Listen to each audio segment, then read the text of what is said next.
So here's JAUMO app, Flirt and Chat. So here is the app which you can find. It's more than just a dating app. It's a community-driven platform designed to help you meet new people, make friends, and create real connections.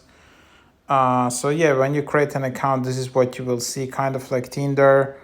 And you can see communities, meet like-minded people, where you have, different communities and chats where you can just chat together. Then you can see who has liked you, then you can see chat, then you can see your profile.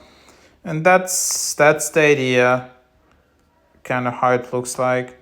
Your account, you can delete your account, see your email ad, something like that. So that's the app, just like overview. I guess it's popular in Germany and some European countries. It's not in top charts. It's not in the top charts in US. But yeah, so there you have it.